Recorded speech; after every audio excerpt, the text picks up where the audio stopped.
desarrollar el acta de constitución del proyecto y el segundo proceso que se llama identificar a los interesados. Y a partir de ahí, pues voy a arrancar en este momento. Bueno, pues voy a compartirle en mi escritorio para que, digamos que voy a compartir, voy a poner en modo presentación el, el PowerPoint. Entonces, como segundo proceso, tenemos identificar a los interesados. Identificar a los interesados, entonces, es un proceso que para que de pronto lo apunten por allá, el objetivo principal de este proceso es obtener un registro de interesados o un registro de involucrados o un registro de stakeholders, como ustedes lo quieran llamar. Em, digamos que si uno va a explicar e identificar los interesados, pues es importante que defina lo que es un involucrado. Entonces, voy a dictar aquí la definición por si alguno de ustedes lo quiere apuntar. Para el PMBOK, un interesado es una persona o un grupo de personas que se pueden ver afectados positiva o negativamente por el proyecto. Repito, un involucrado es una persona o un grupo de personas que se pueden ver afectados positiva o negativamente por el proyecto.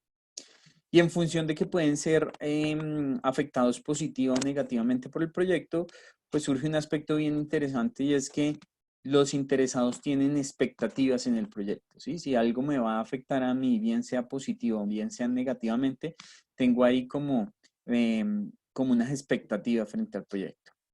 En esta gráfica, que es la que siempre les presento, lo único que quiero resaltar, que la vez pasada creo que fui enfático, es que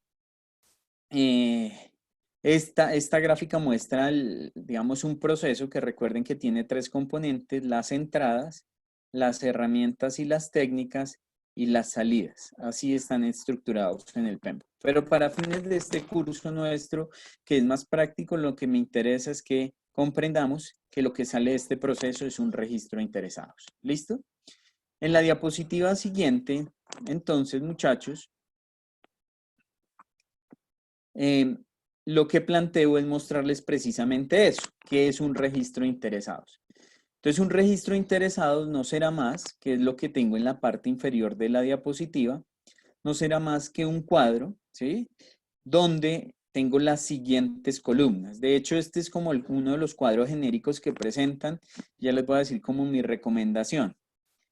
La primera columna es que tenga el interesado, ¿sí? El interesado que listamos. Entonces, supongamos el caso de que ustedes van a construir un edificio en Chapinero, en Bogotá. Entonces, seguramente tienen una serie de personas, tanto internas del proyecto como externas, que se van a ver afectadas positivamente o negativamente, ¿no? Entonces, tenemos a la señora que vende empanadas ahí en un puesto frente al lote en el que vamos a construir. Entonces ella seguramente cuando empiece a haber movimiento en el proyecto, pues le van a surgir expectativas porque va a empezar a circular más gente, va a haber flujo de trabajadores. Por ejemplo, los vecinos del lote donde vayamos a construir seguramente les llegue una preocupación y es que no saben qué se va a construir, no saben si eso puede afectar sus viviendas, que entonces pueda generarles fisuras porque ven como que va a haber maquinaria pesada y demás. Entonces, esas personas, la idea, esas personas o grupo de personas, en el caso del grupo de personas pueden ser incluso instituciones, van listadas aquí en este registro de interesados. Entonces, aquí será colocar el interesado, ¿sí? Entonces, puede ser la curaduría un interesado externo, los vecinos o la comunidad, incluso si hay necesidad de desglosar un poco más la comunidad para como que clasificarla en varias tipologías, si llega a ser necesario, pues se hace. La señora que vive al frente, bueno, hasta el nivel de desglose que requiera. Rol en el proyecto, que es la segunda columna, hace referencia a, digamos, a identificar claramente a aquellos interesados que están dentro del proyecto. Entonces, por ejemplo, el equipo del proyecto, ¿sí?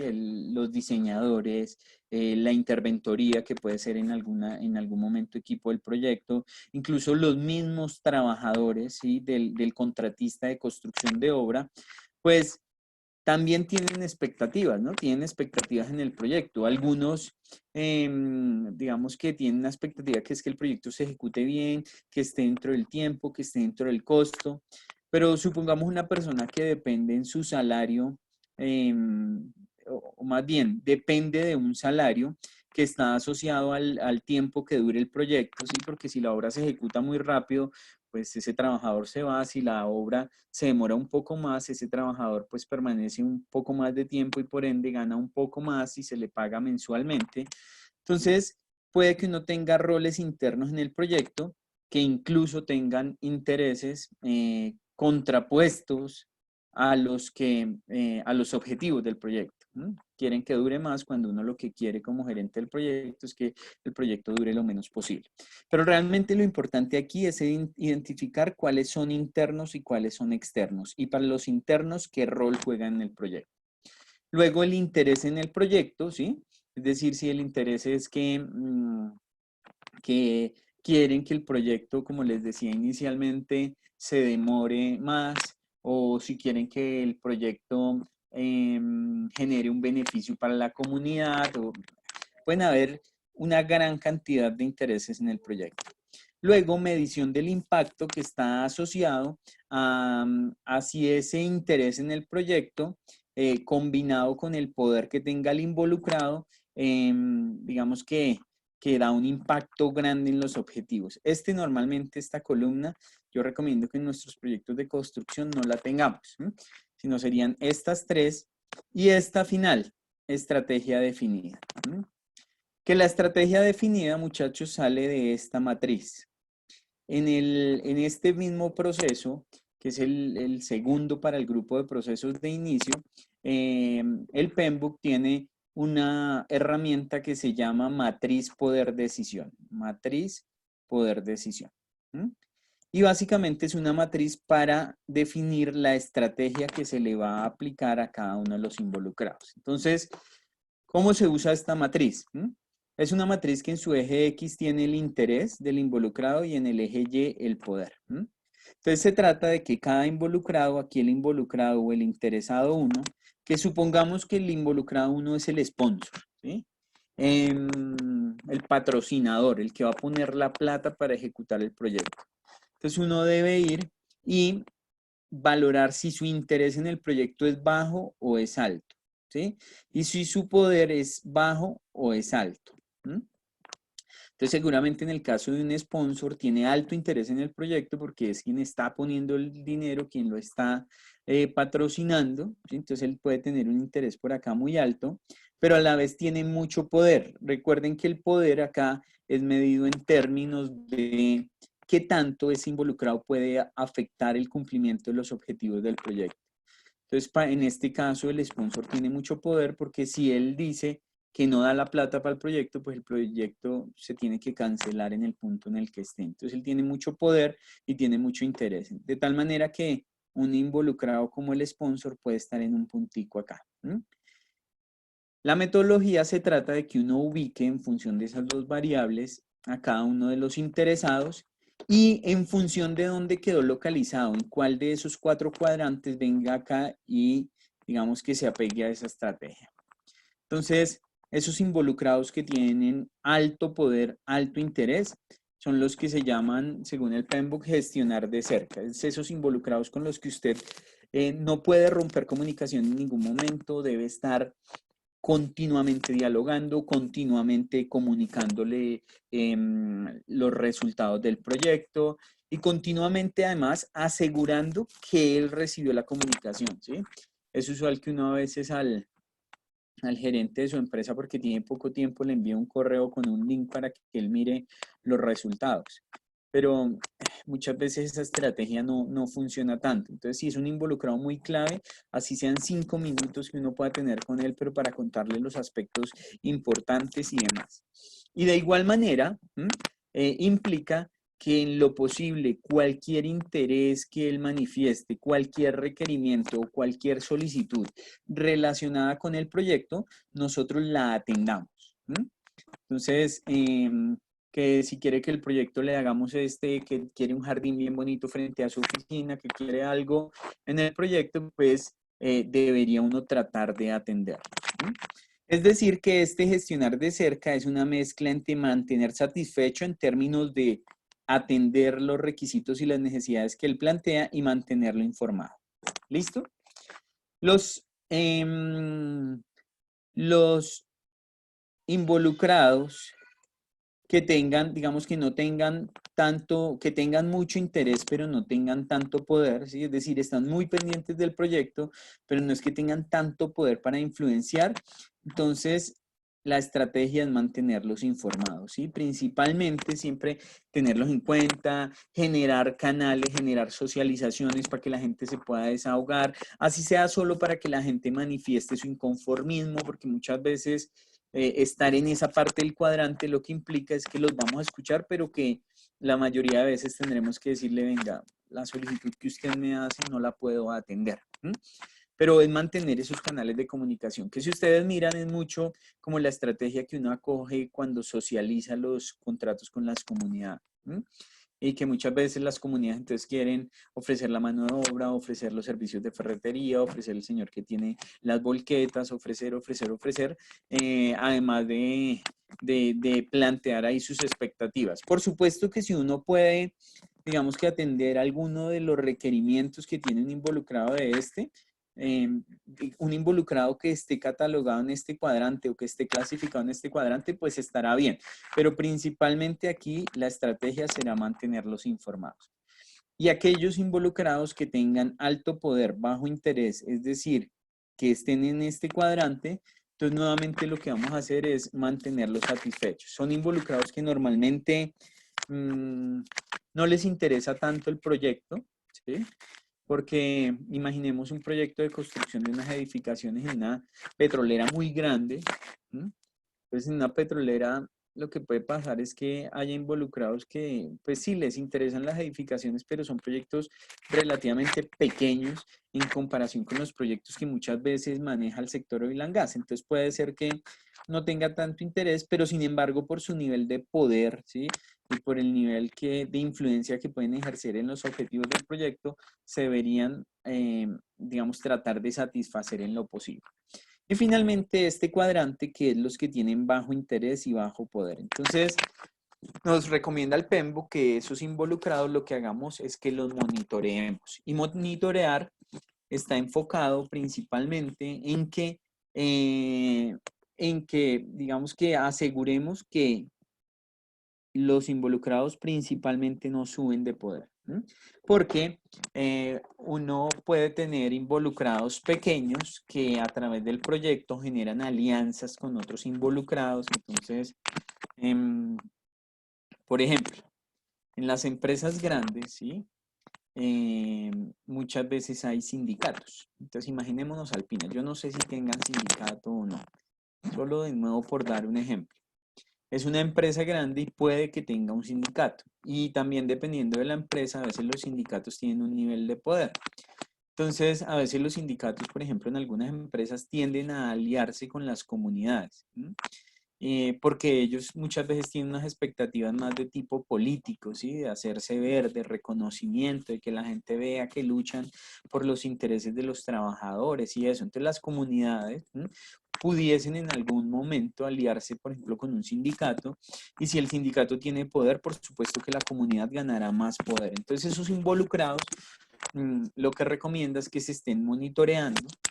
Ustedes saben que los proyectos importantes, digamos de medianos a grandes, tienen incluso profesionales de gestión social, ¿no? Que entre otras cosas su función, además de velar por el cumplimiento de la responsabilidad social, empresarial y demás, es también estar monitoreando qué pasa en el círculo cercano al proyecto y demás. ¿Listo? No sé si hasta ahí me siguen y entienden como el fundamento de recopilar requisitos y el entregable principal que, como les digo, es un registro de interesados. Por favor, escriban. Listo. Y con eso, muchachos, digamos que hemos barrido los dos procesos del grupo de procesos de inicio. Quiero puntualizar en algo. Gerardo me pregunta que hay dos matrices. Gerardo, no sé si de pronto llegarías un poco tarde porque lo expliqué, pero lo repito brevemente, ¿sí? Esta primera tiene una última columna que se llama estrategia definida, ¿sí? La estrategia definida sale en función de utilizar una de estas matrices, ¿sí? Esta, de clasificar un interesado en alguno de estos 4 cuadrantes. Y en función de en qué cuadrante quedó el involucrado, entonces aquí se acoge la estrategia que se colocará acá. ¿Listo? Que se diligenciará allá. Y que fue como lo que les expliqué. ¿Quién hace el registro de interesados? Digamos que lo pregunta Carlos Castro. Carlos, el PMBOK en estricto sentido no dice quién hace qué, aunque sí hace claridad que todas las actividades las hace el equipo de proyectos. Entonces, esa es la respuesta de cara al PMBOK. Ahora, en la práctica, todos los procesos del PMBOK dicen que una de las entradas a cada proceso es una vaina que se llama activos de los procesos de la organización, ¿sí? Esa frase tan compleja que ustedes la van a encontrar, activos de los procesos de la organización, no es más que formatos de otros proyectos, ¿sí? Es decir, guías, documentos, registros.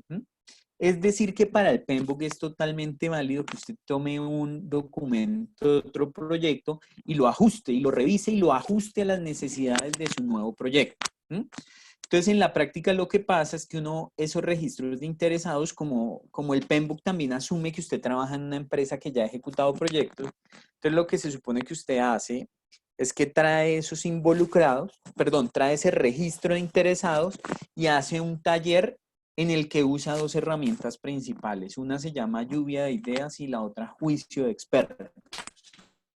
Es decir, sienta un poco de gente que sabe ejecutar proyectos y demás, hace un taller y les dice, mire, este es el registro de interesados que tenemos para este proyecto. Estos son los involucrados que hay, la comunidad X, Y, Z. ¿Cuál cree que nos falta ahí? Entonces, Pepito Pérez. Perencejito porque él también va a ser impactado por esto y esto. Los de operaciones, no veo ahí a los de operaciones que finalmente son quienes van a recibir el activo y van a tener que operarlo, bien importante incluirlo.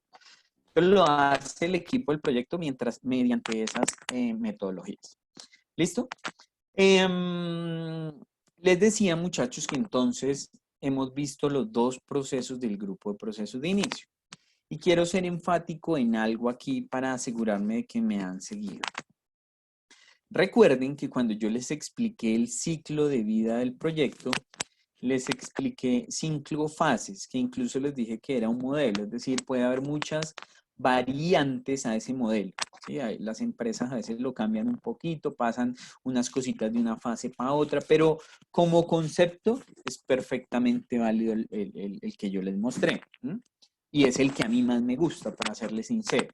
Y también les dije que los procesos que íbamos a empezar a ver era posible o que se aplicaran una sola vez en el proyecto en una fase determinada, o que se aplicaran en varias fases, o incluso que fueran iterativos, es decir, que se fueran haciendo gradualmente.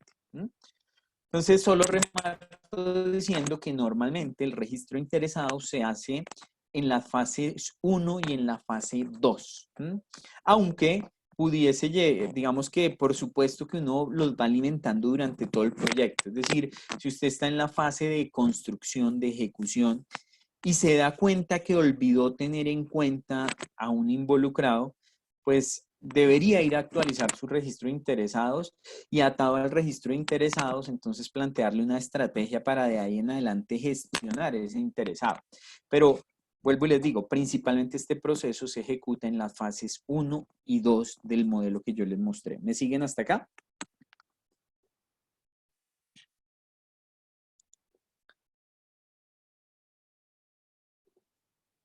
Listo, perfecto. Entonces vamos a arrancar, muchachos, ahora con el grupo de procesos de planificación. Espérenme a ver. Grupo de procesos de planificación. Bueno, voy a dejar de compartir mientras les muestro la matriz. Es algo, ustedes lo deben estar siguiendo, pero prefiero pecar por exceso y no por defecto. ¿Listo? Entonces voy a abrir aquí la matriz para señalarles dónde que vamos a arrancar.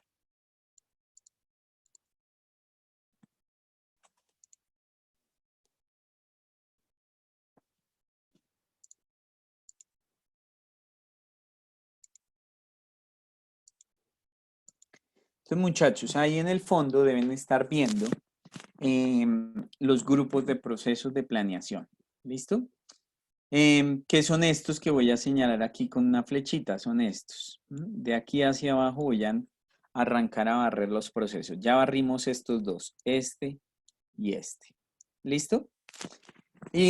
Voy a arrancar por este, que es el primero, pero digamos que quiero señalar algo antes de explicarlo y después lo refuerzo. Esta área de conocimiento e integración se llama integración porque normalmente aquí es donde se mezclan muchas de las cosas que se hacen en la... Volver a repetir lo que dije. Esta área de integración que está de primeras, casi que su función principal es integrar todas estas áreas de conocimiento. Frescos, si no me han entendido, frescos, que cuando explique el plan para la dirección del proyecto, yo creo que me van a entender. ¿Listo? Entonces, voy a empezar a mostrar el primer proceso de ahí que se llama desarrollar el plan para la dirección del proyecto. ¿Listo? Entonces, sin más preámbulos, pues arranquemos con el primer proceso del plan para la dirección del proyecto. Perdón, de planificación. Se llama desarrollar el plan para la dirección del proyecto. Lo primero que quiero señalar es que pues casi que aquí todos los procesos son muy intuitivos, ¿sí? Porque si a uno le dicen que el proceso es desarrollar el plan para la dirección del proyecto, y yo les pregunto que cuál creen que es el objetivo de ese proceso, pues muy fácilmente me dirán, pues, te documento que se llama plan para la dirección del proyecto. Ese es el objetivo de ese proceso, ¿sí? Construir ese documento. ¿Estamos de acuerdo? Entonces, lo más importante de este proceso es entender qué es un plan para la dirección del proyecto. Pero vuelvo y repito, el entregable principal de este proceso se llama el plan para la dirección del proyecto.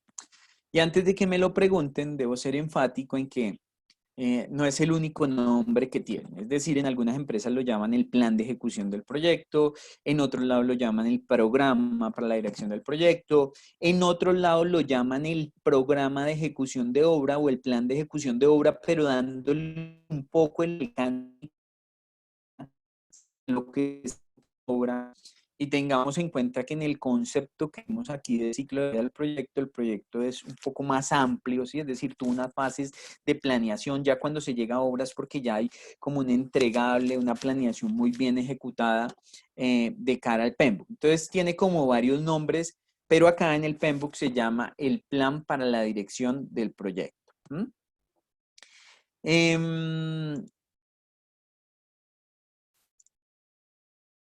El plan para la dirección del proyecto, pongo esta diapositiva ahí que deben estar viendo ustedes de fondo para señalar varias cosas, muchachos.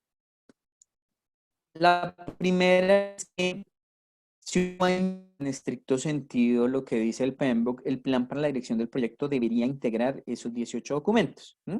Pero recuerden también que he sido enfático en que el mismo PMBOK dice que él da unas buenas prácticas y que es uno y el equipo del proyecto quien define qué alcance le da a la aplicación de esas mejores prácticas, es decir, qué procesos aplica y con qué rigurosidad los aplica. Pero si uno se apegara a lo que dice el PMBOK, son todos esos 18 entregables.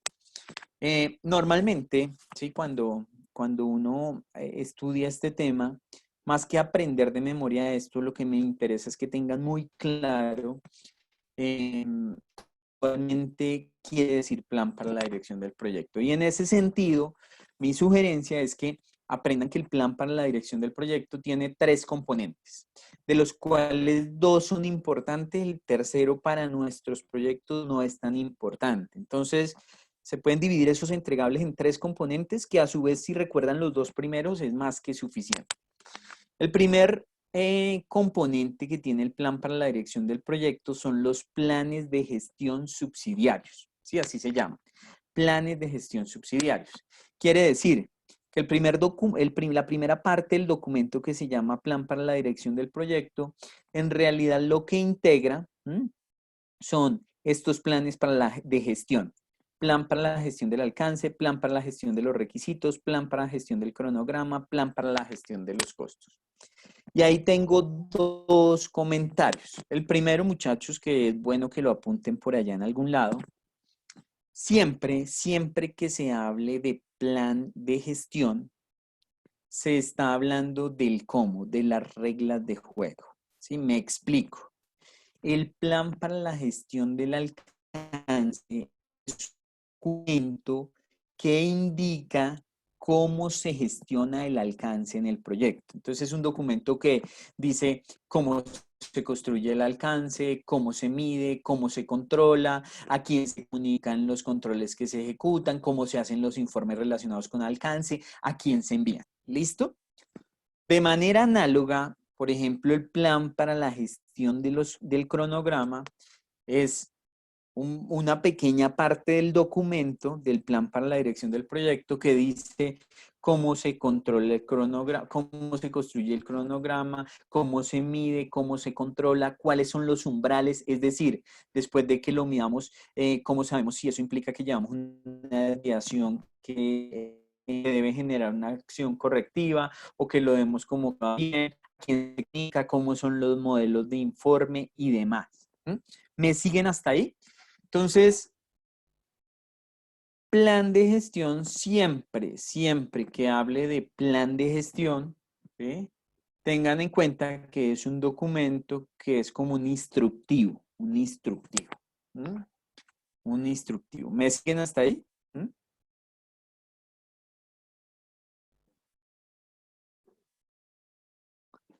Listo.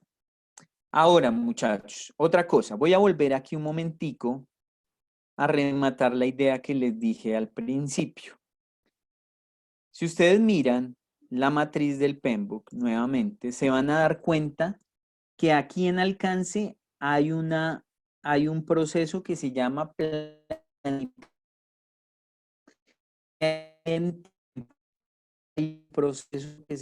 planificar la gestión del cronograma. Que aquí en costos hay un proceso que se llama planificar la gestión de los costos. Que aquí en calidad hay un proceso que se llama planificar la gestión de la calidad y así, de ahí hacia abajo. Este proceso es el que me da el documento que se llama Plan de Gestión del Alcance. De ahí sale ese documento, ¿sí? De aquí, de planificar la gestión del alcance. De aquí me saldrá un documento que se llama el Plan, ¿sí? De Gestión del Cronograma. De aquí el Plan para Gestión de los Costos. Y fíjense que todos esos documentos o todos esos pequeños capítulos del documento se integran aquí en un documento que sale de este proceso que se llama el plan para la dirección del proyecto. Entonces, lo que espero después de esta breve explicación es que entiendan que por eso esta área de conocimiento se llama integración, porque a la final aquí donde dice desarrollar el plan para la dirección del proyecto no es más que compilar los planes de gestión y ya queda el primer componente del plan para la dirección del proyecto. ¿Me siguen hasta ahí?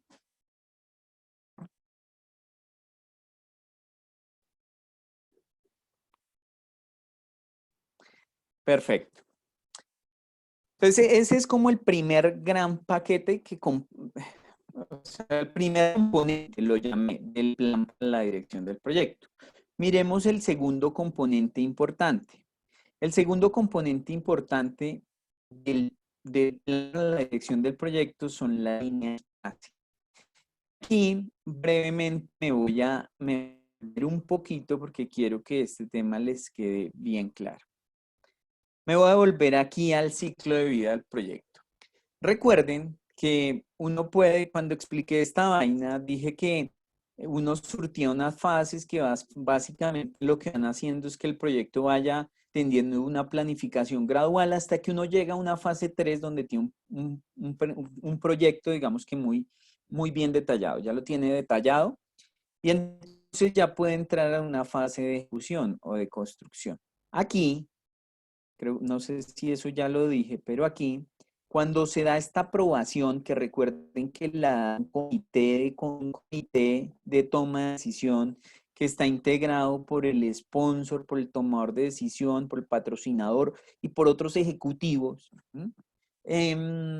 Cuando se da esa aprobación, se entiende que el alcance, que el cronograma y que los costos que se presentaron aquí, o sea, que se hizo la planeación aquí, con los cuales se hizo la presentación al tomador de decisión, quedan congelados. Lo cual quiere decir que ya el cronograma no se puede cambiar, que lo que se va a hacer es que en adelante, aquí en la etapa de construcción, se va a medir el desempeño del cronograma y se va a comparar contra ese cronograma que hicimos en la fase de planeación, ¿sí? Entonces, lo que pretendo decir es que aquí el alcance, el cronograma y los costos con los cuales nos presentamos al comité de toma de decisión quedan congelados y es lo que llamamos las líneas base. Entonces, quedan congelados en el sentido que ya no se les pueden hacer cambios, ¿sí? Y que con respecto a ellos es que voy a medir el desempeño del proyecto. Y eso tiene un sentido muy lógico, ¿no? Y es que no es que porque yo en la ejecución entonces me desvié un mes, ¿sí? O sea, el cronograma se me corrió un mes, entonces yo digo, ay, no, venga, cámbieme el cronograma, ajustemelo, muévamelo un mes, ajusteme la desviación ahí, y con eso yo voy a marcar que voy el objetivo. El objetivo es que tenga un referente para saber si lo que planeó lo está ejecutando de esa manera allá en la obra. ¿Mm? ¿Me siguen hasta ahí?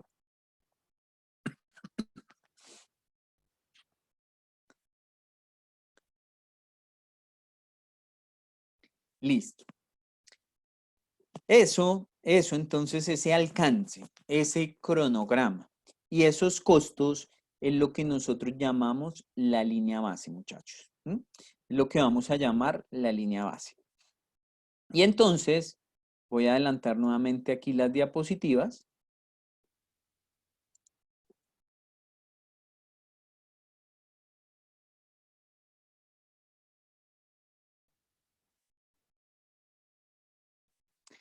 Y entonces, esos tres, digamos, ese alcance, ese cronograma y esos costos es lo que llamamos líneas base. Ojo que a la luz del PMBOK aparece como otro que se llama también líneas base, pero el PMBOK después aclara que esa es una línea base que en realidad son unas prácticas para medir el desempeño acá. Es decir, que el PMBOK indica de manera clara que las líneas base son tres, ¿sí? Y ahí es otro tema que quiero que ustedes apunten por allá en algún lado. Las líneas base de proyectos son tres. ¿Sí? Son las de las áreas de conocimiento de la triple restricción. ¿Sí? Línea base del alcance, línea base del cronograma y línea base de los costos. Aquí en la presentación les puse como digamos, como método, ¿cómo se llama eso? Mnemotécnico, puse una fotográfica con una imagen, ¿sí? Solo para que recuerden que la línea base es la fotografía que tomo en la fase, al finalizar mi fase de planeación, ¿sí? Mi fase 3 en este caso es la fotografía que tomo del alcance de los cronogramas y de los costos. Alguien podrá decir, oiga, Oscar, pero ¿cómo así? Si yo entro a la ejecución y se me presenta un evento no planeado, ¿sí? Que me haga desviar. Por ejemplo, estábamos ejecutando nuestra obra allá en Alpina, la planta, y se vino todo el tema del coronavirus, ¿sí? Y eso nos implicó que la obra tuviese que pararse y seguramente más adelante, Dios quiera, pues que la podamos continuar. ¿Mm? Entonces, ¿cómo así que yo no puedo cambiar mi línea base? Entonces, eso ya me va a castigar de tal manera que siempre voy a mostrar que voy atrasado en cronograma. Entonces, ahí viene como un complemento a lo que decía. En realidad, no es que no se puedan cambiar. Lo que sucede es que si ya se van a cambiar, se debe seguir una vaina que se llama un procedimiento de control de cambios, ¿sí? Que si ustedes miran nuevamente en la matriz del PMBOK que les estoy mostrando aquí, ¿sí? Ese, si miran aquí, hay un proceso que se llama realizar control integrado de cambios. Entonces, las líneas base, después de que se congelan, es decir, después de que uno hace su planeación y recibe su aprobación para entrar a la ejecución, cuando ya está en ejecución, la forma de cambiar las líneas base es seguir este procedimiento que se llama realizar control integrado de cambios, que entre otras cosas también es un proceso en el cual la aprobación la da el mismo sponsor, ¿sí? O el mismo tomador de decisión, o el mismo patrocinador que aprobó la fase 3 del proyecto. ¿Listo, muchachos? Voy a volver aquí.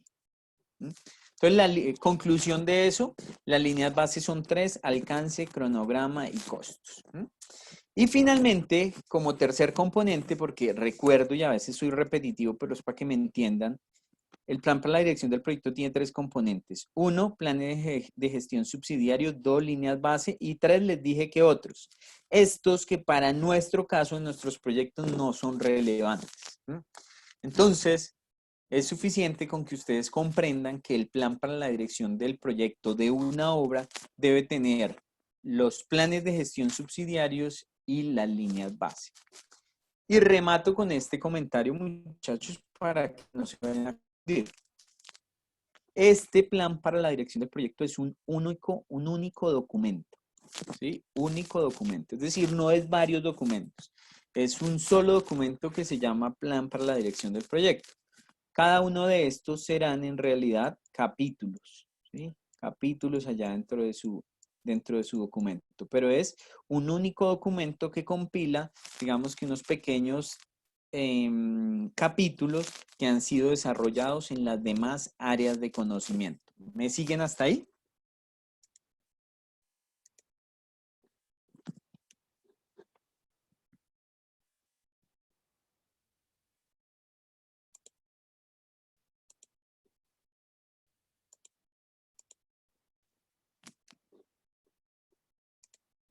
Listo, muy bien.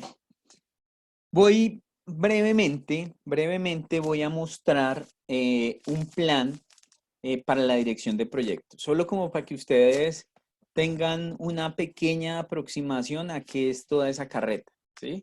Solo para eso, entonces voy a mostrar un plan para la dirección del proyecto. ¿Listo? Entonces, aquí tengo este. Este es de un cliente que tengo, que le desarrollé este documento. Lo voy a usar solo aquí con fines académicos y voy a mostrar, esta es la tabla de contenido de ese documento. Entonces, fíjense que dice, 1, programa de gerencia del proyecto y tiene una introducción, ¿sí? Luego tiene, espérenme, aquí voy señalando. Tiene entonces una introducción, tiene un alcance, luego tiene unos datos básicos, tiene un glosario, tiene unas generalidades. Normalmente yo le pongo un título que se llama adaptabilidad, que es porque, no sé, por ejemplo, hoy en los contratos, en muchos de los pliegos tipo, están pidiendo que los contratistas desarrollen programas de gerencia del proyecto, ¿no? Y nos llaman muchas veces para que nosotros les ayudemos a construir un programa. Pero no hay gente, no hay la suficiente gente formada, por ejemplo, en PMI. Entonces la gente lo contrata a uno, pero en realidad no sabe qué le está contratando ni para qué es esa vaina. Entonces nosotros ponemos un capítulo o un título que se llama adaptabilidad, solo para tratar de explicarle contexto a la gente. Eso que yo les dije a ustedes, que la gente entienda que aquí no es que se tienen que aplicar todos los procesos y con toda la rigurosidad, sino que es uno como gerente del proyecto con su equipo quien define qué procesos aplican. Entonces normalmente colocamos como ese título para que sea específico. Además, porque otra de las cosas que he vivido, que no sé si es triste o no triste, pero cuando nosotros nos contratan para que ejecutemos este tipo de consultoría, que hagamos programa o que acompañemos el seguimiento, en contratos, particularmente en la ejecución de contratos, nos contratan y nos piden, oiga, coloque lo mínimo posible, lo que menos pueda colocar, coloque. Porque ven que si uno coloca muchos compromisos acá, pues luego la interventoría se puede pegar de ellos para, pues, para hacerle la vida tortuosa. Entonces, como de las cosas que uno encuentra. ¿No? Y después de, digamos, de todo lo que comprende un documento como este que tiene introducción, aquí hay un plan de gestión del alcance. Fíjese que el plan de gestión del alcance es apenas como un capítulo del gran programa de gerencia. El plan de gestión del tiempo es otro capítulo, el plan de gestión del costo es otro capítulo. Por tanto, el programa de gerencia es uno solo. Voy a mostrarles aquí rápidamente una parte del plan de gestión del alcance, una parte del plan de gestión solo como para que ustedes lo miren como qué tipo de cosas debe tener. Mire, plan de gestión del alcance. Como les digo, este es un programa de gerencia de proyecto para un contrato. Entonces, casi que cuando uno tiene un contrato, recuerden que un contrato es un proyecto, pero un proyecto embebido dentro de otro proyecto más grande, porque ya se surtieron algunas de las fases de planeación que finalmente fueron las que permitieron que usted pudiese poner unos estudios previos, pudiese poner unos planos, unos diseños y demás sobre la mesa.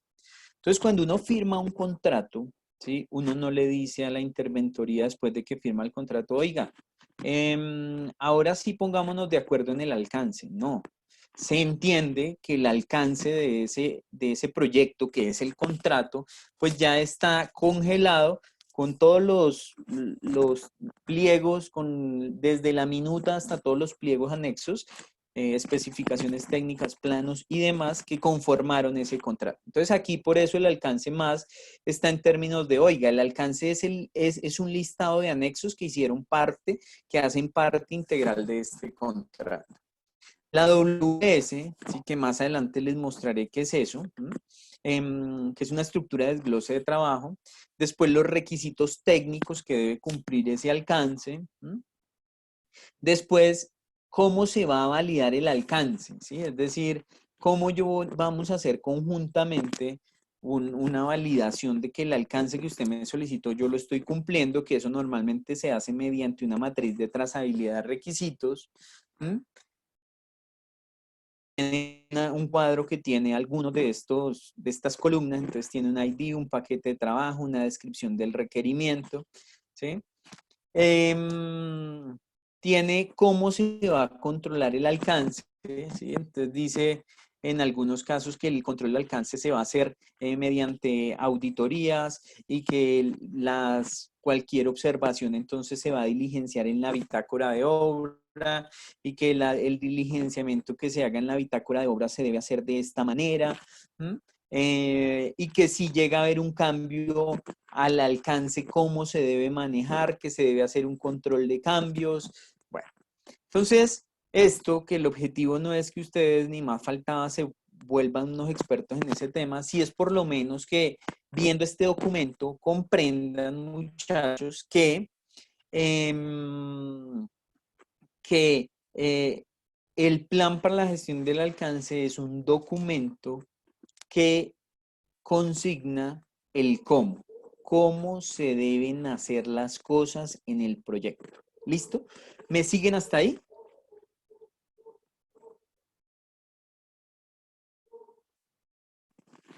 Listo. Y recuerden que, digamos, ya voy a salir de este proceso, pero entonces solo quisiera rematar diciendo lo siguiente.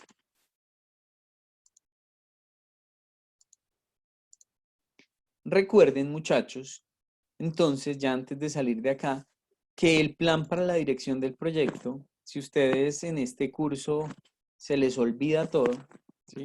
En un tiempo, se termine esta pesadilla que se llama coronavirus, ¿sí? Y ustedes vuelvan a sus obras y estén allá nuevamente, ya se puedan dar la mano, se puedan saludar de beso, nos podamos saludar de beso, toda esa vaina, cuando termine eso, seguramente ya esto nuevamente se les habrá olvidado. Entonces, lo importante es que recuerden que el plan para la dirección del proyecto es uno de los documentos más importantes, de tal manera que si yo llego a un proyecto, si a mí me designan gerente de un proyecto, que yo no sé, no conozco a nadie, no conozco a los involucrados, no conozco apenas de saludo a la gente con la que voy a trabajar, no conozco ni la empresa porque recién me contrataron en la empresa, debiese pedir una vaina que se llama el plan para la dirección del proyecto. Porque el plan para la dirección del proyecto es el manual que indica cómo se pilotea ese avión. Cómo se pilotea ese avión, que en nuestro caso será cómo se dirige esa obra, cómo se hace el trabajo del proyecto. ¿Listo? Y por último, tengan en cuenta que ya no voy a parar en estos procesos. Los voy a mencionar únicamente, pero por ejemplo, planificar la gestión del alcance, ya ustedes saben que es el proceso mediante el cual se produce un documento que se llama Plan de Gestión del Alcance, que es el documento que dice cómo se gestiona el alcance en el proyecto y que va a entrar a ser parte de un gran documento que se llama el Plan para la Dirección del Proyecto. ¿Listo? Entonces, en ninguno de esos que se llamen planificar la gestión de, voy a entrar más en detalle. ¿Me siguen hasta ahí?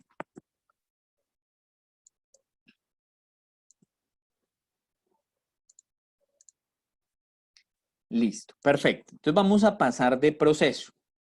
Voy a volver a la presentación y vamos a pasar de proceso. Entonces, bueno, este solo para que un poquito ahí salgamos de la rutina yo hablando. Entonces, dice, pregunta 1. La mejor definición del plan de dirección del proyecto es A, multidocumento que tiene todos los planes. B, documento resultante del primer proceso de dirección de proyectos. C, documento que menciona el alcance. D, documento que define cómo se ejecuta, monitorea, cómo se controla un proyecto. ¿Sí? ¿Qué opina? Listo. Muy bien. Casi que una mayoría absoluta que tiene la razón. ¿Listo? Segundo, el plan para la dirección del proyecto es un resultado de desarrollar el plan para la dirección del proyecto. Iniciación, plan del alcance y WS. Voten ya, si no saben, no voten, dice.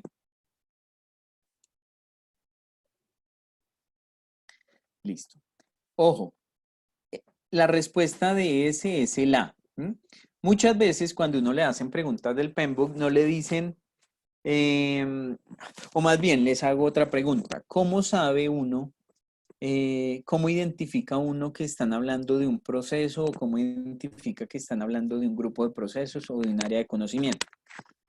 La respuesta es, no olviden que los procesos siempre inician por un verbo, ¿sí? Entonces, cualquiera de los 49 procesos, si ustedes van y miran, entonces están planificar, desarrollar, monitorear, siempre arrancan por un verbo. Siempre que hablemos de un proceso, arrancará por un verbo. En este caso, el plan para la dirección de proyectos es el resultado de un proceso y el único proceso que se menciona ahí es desarrollar el plan para la dirección del proyecto. El resto no son procesos.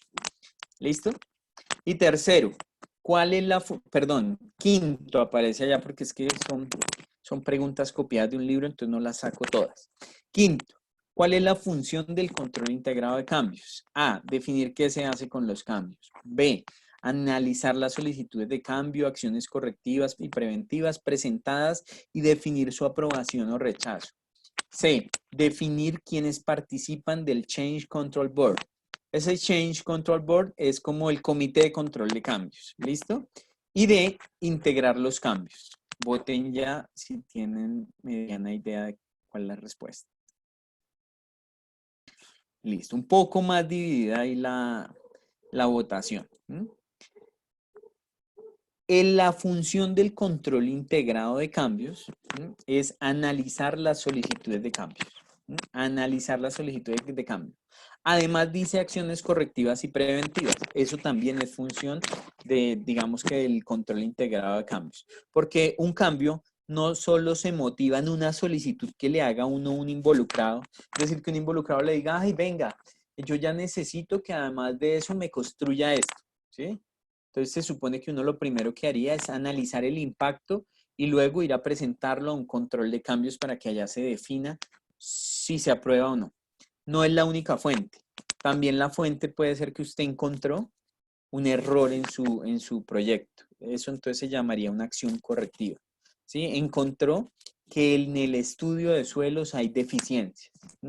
Entonces usted inmediatamente analiza, hace un análisis del impacto, evalúa y y presenta al Comité de Control Integrado de Campos. ¿Sí?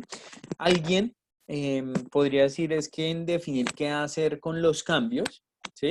Está involucrado que si se rechaza o si se acepta. ¿Sí? Siempre en las preguntas tipo examen PMP hay dos preguntas muy parecidas, pero aquí la que más se aproxima, la que es más precisa en lo que se está preguntando es la B. ¿Listo? Listo, muchachos. Vamos a pasar ahora a este paquetico de procesos. Lo voy a señalar acá. ¿Sí? Vamos a pasar a estos 4 procesos. Y ojo que soy amigo siempre de que ustedes se queden en su mente, ¿sí? Que tengan en su mente, digamos que algunos conceptos genéricos. Entonces voy a tratar como de sintetizar lo que vamos a ver ahora en estos 4 capítulos, en estos 4 procesos. Recuerden que dije que de este primer proceso se obtiene el plan para la gestión del alcance que después va a ser parte del plan para la dirección del proyecto. ¿Listo? Entonces denlo por descontado porque no me va a gastar tiempo ahí. Por tanto, ahora vamos a ver estos 3. Estos 3, si ustedes me han seguido, ¿sí? Si aquí se construye el plan para la gestión del alcance que va a ser parte del plan para la dirección del proyecto, estos 3, su función principal será entregarnos la línea base del alcance del proyecto. Entonces, lo que les voy a mostrar, o más bien, después de mostrarles los 3 procesos que se ven ahí, recopilar requisitos, definir el alcance y crear la EDT, ustedes ya deben estar en capacidad de crear una línea base del alcance. ¿Listo? Y ya saben qué es una línea base del alcance, ya saben en qué fase del proceso se utiliza, ya saben que después se va a utilizar para medir el desempeño con respecto a esa línea base. ¿Listo? Entonces, en eso es que me voy a enfocar en los 3 procesos que expliqué a continuación.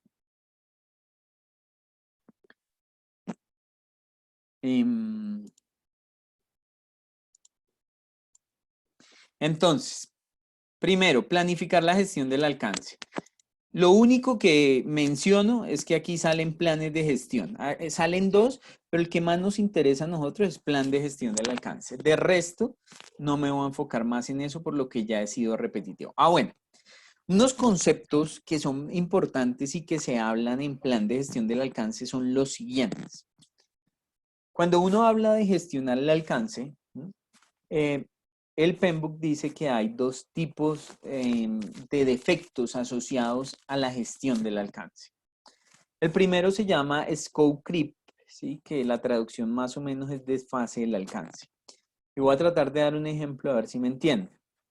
Desfase del alcance es que yo tenía que construir una caseta de 9 metros cuadrados y por alguna razón algo pasó, embolatamos los planos, lo que sea, y construí una caseta para el vigilante de 6 metros cuadrados. Es decir, algo pasa en el proyecto y yo construyo en términos de alcance una vaina diferente a la que me pidieron. ¿Listo? Entonces ese es como el primer problema con el alcance.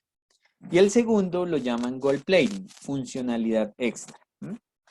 El gold plating, el término que yo uso, no es como el más apropiado, pero más es con el ánimo de dejarles una recordación a ustedes. Es como esa lambonería en los proyectos. Entonces, gold plating es que yo adorno mi proyecto con un atributo, con un adicional que no me han pedido. ¿Sí? Me explico.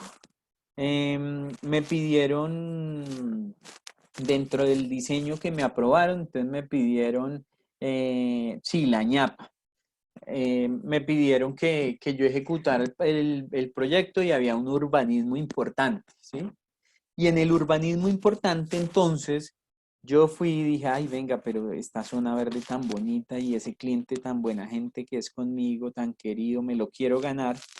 Voy a ir a construirle ahí una cancha sintética y la voy a cerrar en una mallita de algo. ¿Mm? Eso a la luz del PMBOK no está bien. Es decir, pedir cosas, o más bien entregar cosas que no son requisitos del proyecto de cara al PMBOK no está bien. ¿Sí? Entonces son como los dos conceptos en los que se basa el PMBOK en ese sentido en términos del alcance. Y en este planificar la gestión del alcance, se habla de esta técnica y herramienta también, que es matriz de evaluación de alternativas. Devolvámonos un poco. Recuerden que he sido enfático en decir que estos procesos que les explico no es que necesariamente se tengan que aplicar en una fase u otra, sino que se pueden aplicar en diferentes etapas. O hay procesos que solo sí se aplican una vez. Esta matriz de evaluación de alternativas, aunque se puede utilizar muchas veces en un proyecto, principalmente como está explicada en el PMBOK, está explicada para que uno haga el análisis de alternativas de fase 2. Recuerden que cuando fui al modelo de ciclo de vida del proyecto, en fase 2 les dije que la esencia de la fase era identificar alternativas que le dieran respuesta a mi necesidad u oportunidad y que yo las evaluara y me la jugara por una. ¿Mm? Entonces, este proceso trae herramientas para que uno pueda hacer eso. Trae una muy particular que se llama matriz de evaluación de alternativas. Entonces, piénsenla como, en el caso de un proyecto, como una herramienta para analizar alternativas en fase 2. ¿Listo? ¿Cómo se usa? Tiene dos etapas. Esta es la primera etapa, la que están viendo es la primera. Entonces imaginen el caso de Alpina, que he sido repetitivo. Creo que cuando lo expliqué les dije que si la necesidad de Alpina en ese caso era vender bonjours, ¿sí? O vender leche o no sé, kumis, cubrir un mercado adicional y para eso necesitaban una planta porque ya no les daba la capacidad instalada, tenían varias formas, varias maneras de atender esa necesidad. Una, construyendo un proyecto ellos mismos, es decir, ellos mismos, quiero decir, surtiendo cada una de las fases y demás. Otra alternativa era comprar una bodega casi lista, ¿sí? Y después adecuarla en concordancia con las necesidades que tienen y dotarla y demás. Otra era maquila, bueno, dije hay varias. Entonces, lo que dice la metodología de evaluación de alternativas es que primero yo coloco aquí los requisitos. ¿No? Y los requisitos son cosas que no son negociables, ¿sí? Es decir, requisito 1, que la planta que yo construya me produzca 1.000.000 de bonjours mensuales. Ese es un requisito, ¿sí? O sea, si no lo cumple, no sirve. ¿Sí? Requisito 2, que la planta tenga, en la misma planta haya oficinas administrativas con capacidad para tanta gente. ¿Sí? Entonces aquí uno crea los requisitos y pone cada una de las alternativas que tiene y las evalúa. ¿Cumple o no cumple? ¿Sí? Porque son requisitos obligatorios. Y de eso, producto de eso, entonces le saldrá a uno un par de alternativas, en este caso la 1, la 3 y la 4, que sí cumplen. ¿Listo? La 1, la 3 y la 4 que sí cumplen. Por tanto, esa 1, 3 y 4 son candidatas a pasar a la segunda fase de la evaluación. La segunda fase de la evaluación se hace también mediante una matriz, solo que ya no voy a tener, digamos que requisitos de cumple o no cumple, sino requisitos, ¿sí? Que son deseables y que en función de qué tan deseables son, pues yo les doy una ponderación. Quiere decir que este criterio, que tiene una ponderación del 35%, pesa más que estos otros tres. Entonces, supongamos que pasaron estas tres alternativas. Aquí no debiera ser la 6, muchachos. Esto es un error. Aquí debiera ser la 1, ¿sí? Porque la 1.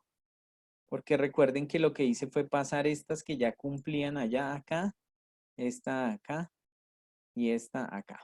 ¿Listo? Entonces, pongo los criterios. Entonces, supongamos que llegué con tres alternativas y digo, venga, Mi primer criterio va a ser costo. Es decir, a la que menor costo tenga le voy a dar el mayor puntaje. Voy a poner como mayor puntaje 5, como menor puntaje 1. ¿Sí? Es decir, mi sistema de evaluación es entre 1 y 5.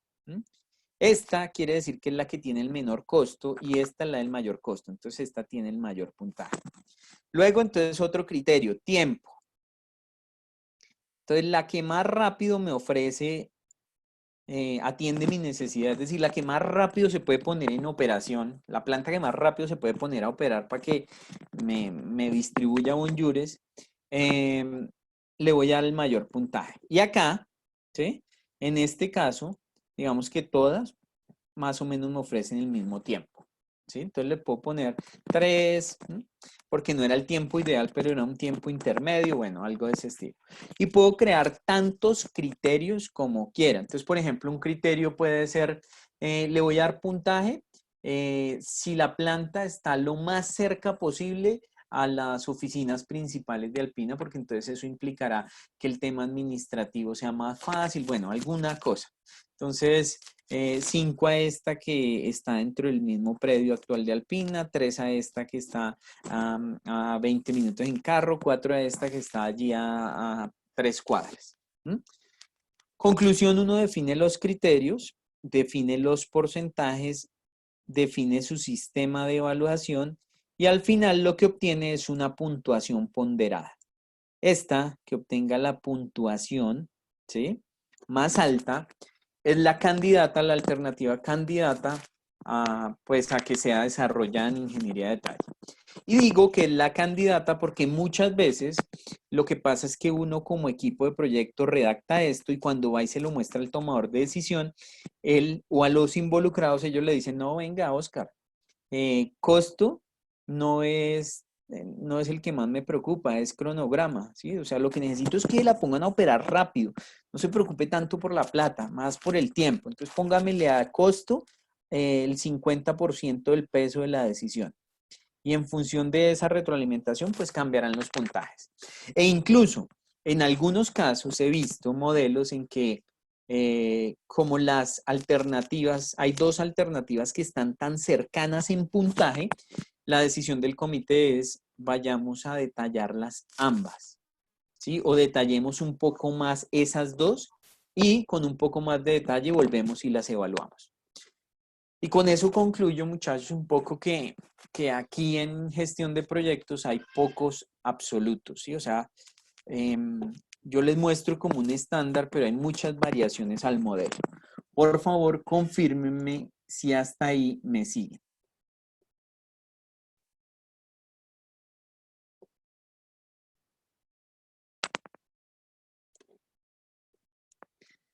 Listo, muchachos.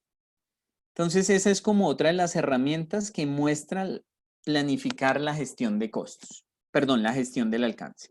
Voy a continuar a ver qué más hay por acá.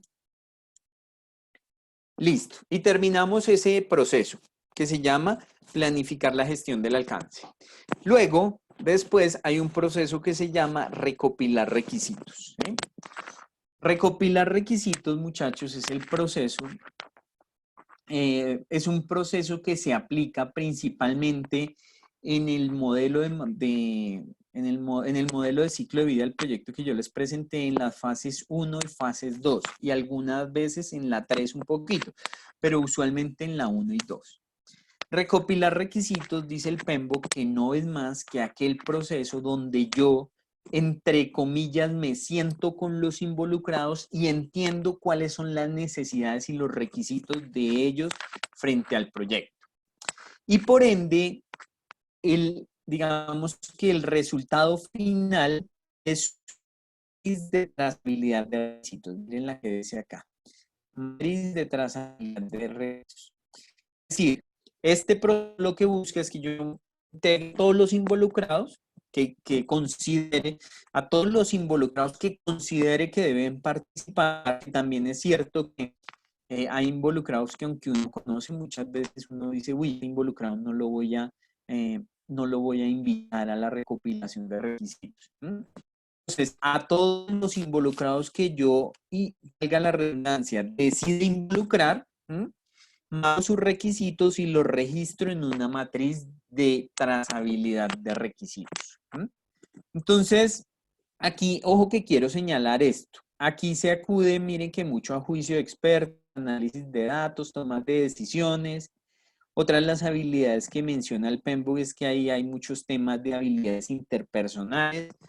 Imagínense el mismo caso, ¿no? Es posible que uno esté tratando de armar un proyecto para construir una planta, pero usted tiene involucrados de gran peso. Entonces tiene al tomador de decisión, que puede ser el presidente alpino, o puede ser un vicepresidente comercial, o puede ser algún ejecutivo de alto nivel, pero es su único involucrado, porque usted seguramente, por ejemplo, cuando termine la planta, cuando finalice la construcción, tiene que entrar en las operaciones. Entonces, si usted cuenta las operaciones para el diseño de la planta, cuando usted la ponga en operación, que va a empezar a decir el man, se los aseguro que esto no estuvo bien planeado, que con de brutos, que mire, esas máquinas que compraron no eran ideales, no sé qué.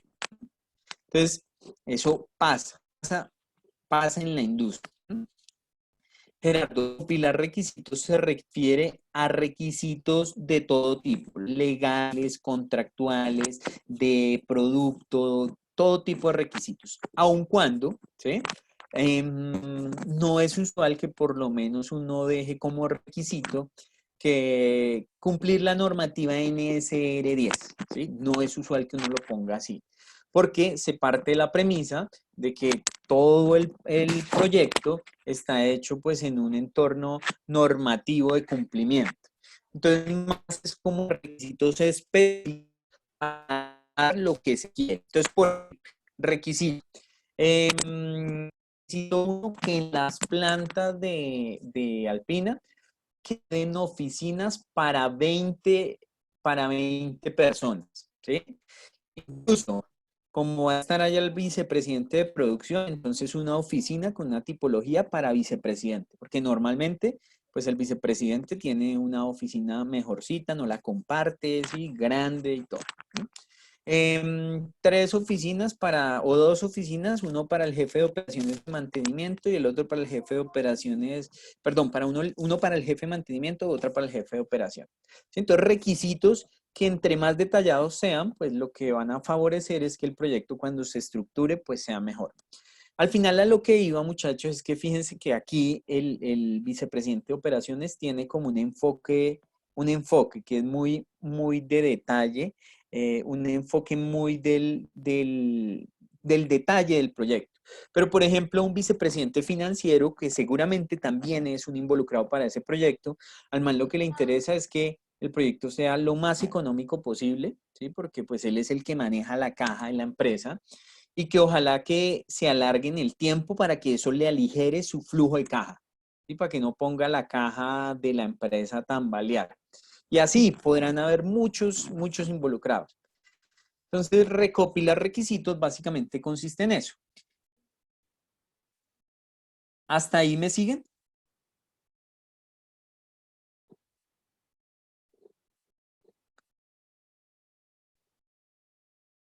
Listo. Después de recopilar requisitos, bueno, aquí hay un ejemplo de matriz de trazabilidad de requisitos que la voy a pasar brevemente, que es cuál es el objetivo de la empresa, cuál es el objetivo del proyecto. Entonces, imagínense en el caso de Alpina, el objetivo del proyecto es incrementar en un 10% la producción de bonjours de la empresa.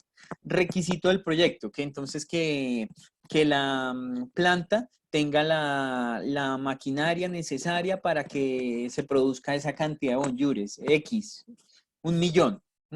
El responsable, entonces aquí se busca asignarle esa responsabilidad a una persona específica del equipo del proyecto. O incluso puede que haya responsabilidades en terceros. Esos son como de más estricto seguimiento. Aquí el Estado que hace referencia a que los requisitos pueden ir cambiando en el tiempo, ¿sí? Recuerden que les decía que usted hace recopilación de requisitos en fase 1, después en fase 2 y puede que los involucrados vayan cambiando algunos. Entonces, este permite que usted los cancele, los suspenda, los active. Aquí la fecha fin, que normalmente está asociada digamos, a la fecha en que se va a medir. ¿Mm? Y aquí el criterio de aceptación. ¿Mm? Que el criterio de aceptación es importante en el sentido que lo que se trata es que los criterios de aceptación sean tan específicos que uno pueda decir si lo cumple o no lo cumple. ¿Sí? Por ejemplo, que en la planta alpina necesito, o sea, el millón de bonjours, pero asociado a ese millón de bonjours necesito 20 oficinas, ¿sí? Las oficinas tipo vicepresidente de tales dimensiones, la tipo jefe de departamento de tales dimensiones, las de profesionales estándar de tales dimensiones, que tenga una sala de reuniones para 5 personas, ¿sí? De tal manera que cuando se vaya a chequear el documento de alcance o los planos o cualquier, el documento que resuma el entregable se pueda verificar si lo cumple o no lo cumple. ¿Listo? Entonces eso es recopilar requisitos. Y cuando uno entiende la esencia de ese proceso, pues entiende que ese es un proceso que requiere muchas habilidades blandas, ¿no? Porque, vuelvo y les digo, suponga usted que el de operaciones quiere una planta bien al pelo, ¿sí? O sea, con la mejor maquinaria, con pasillos amplios, con los mejores acabados. ¿Mm? Eso generalmente darle tanto gusto implica unos costos elevados. Y de pronto el financiero lo que quiere es que sea el menor costo posible. A lo que voy es que uno puede tener en los involucrados intereses, expectativas y requisitos contrapuestos. ¿Mm? Entonces ahí es donde entra uno y dependiendo de esa habilidad, balancea esos requisitos y llega a esto, definir el alcance. Entonces, definir el alcance, por tanto, es el proceso mediante el cual uno balancea los requisitos y con los requisitos balanceados construye una descripción de entregable que en la medida de lo posible se ajuste a los requerimientos solicitados, o sea, que cumpla con los requisitos que se inventariaron, que se registraron en el proceso anterior. Y digo que en lo posible por lo que les decía, porque uno puede tener requisitos contrapuestos. Parte de balancear los requisitos es pues utilizar habilidades blandas, comunicación, reuniones, lo que sea.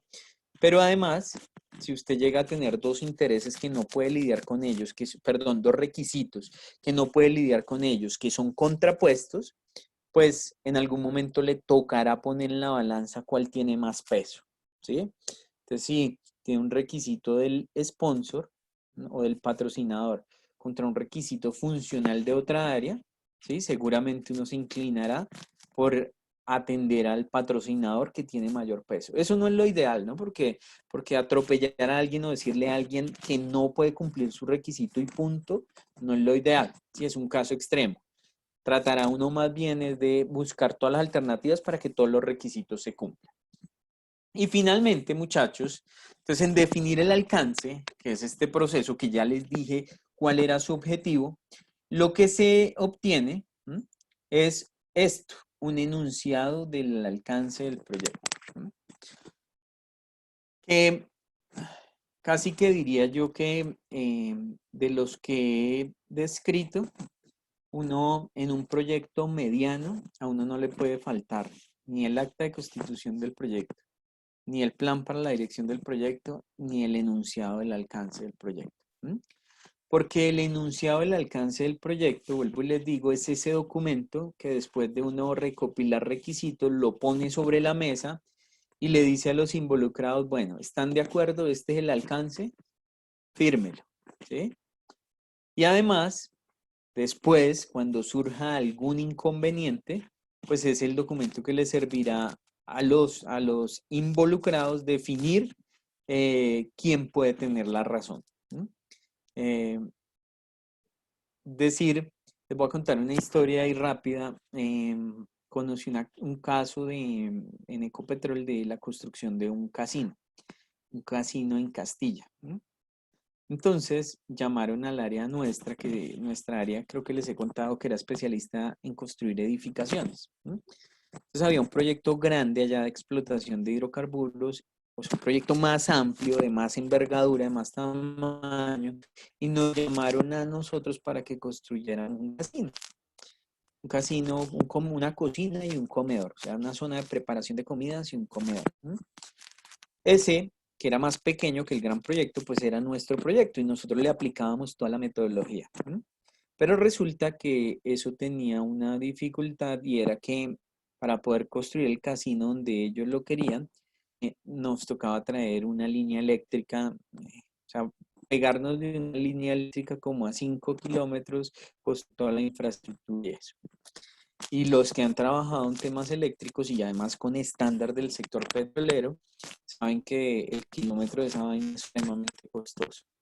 Entonces, como a nosotros nos medían por costo de metro cuadrado de edificación, si pegábamos dentro de nuestro proyecto esa red eléctrica que terminaba valiendo casi lo mismo que el casino, pues eso nos desvirtuaba indicadores y demás. Y entre otras cosas, pues nosotros no éramos especialistas en construir redes eléctricas, no, o sea, lo que sabíamos era hacer edificaciones y pues las redes eléctricas tienen sus especificidades. Entonces, casi que el acuerdo que hicimos con el campo, con el proyecto grande fue, venga, usted tráigame la energía a 200 metros, ¿sí? Déjeme a 200 metros de cualquier punto del perímetro de mi edificio. Y ahí yo miro cómo la agarro y ya construyo mi medida y pongo mi edificio. Y así quedó en el documento de alcance. Quedó como una exclusión, ¿sí? Entonces, no está incluido en el alcance del proyecto traer el punto eléctrico desde la estación actual.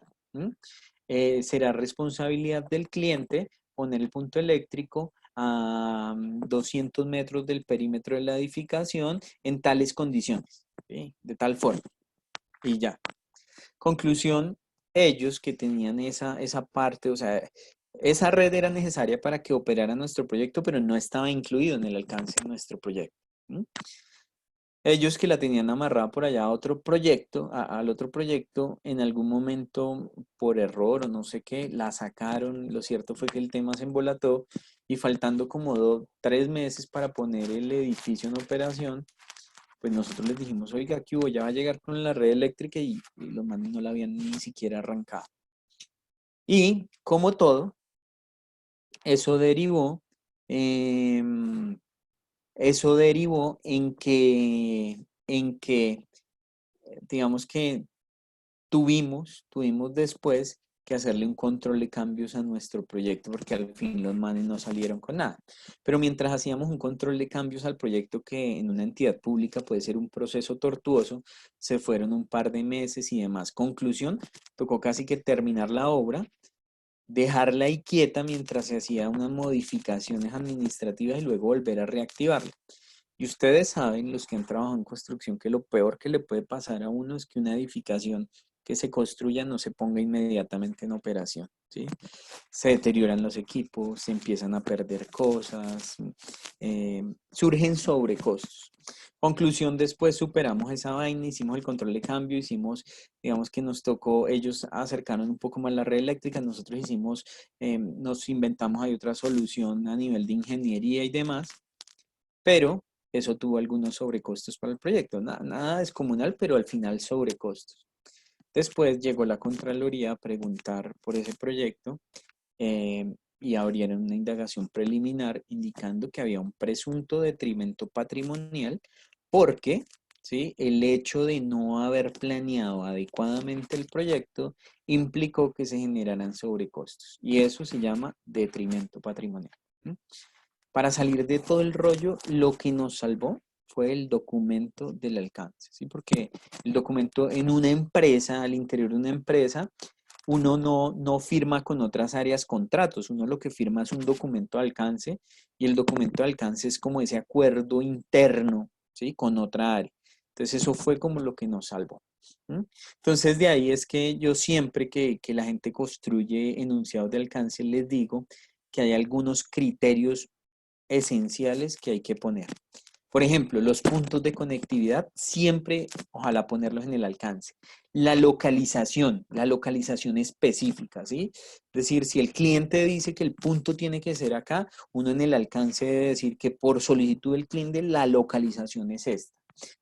Que los puntos de conectividad se agarrarán de tal lado, que incluso supuestos, ¿no? Porque muchas veces le dicen a uno, tranquilo que el campo ya tiene licencia ambiental y los cobija a ustedes. Entonces, que será responsabilidad del cliente tramitar la licencia ambiental. Todo ese tipo de cosas, es decir, es una herramienta para que uno no tenga problemas. Aquí tengo algunas preguntas. Dice William, ¿y por qué a 200 metros y no a punto cero por saber? Porque William, digamos que ese alcance, bueno, ahí le cuento otra cosa.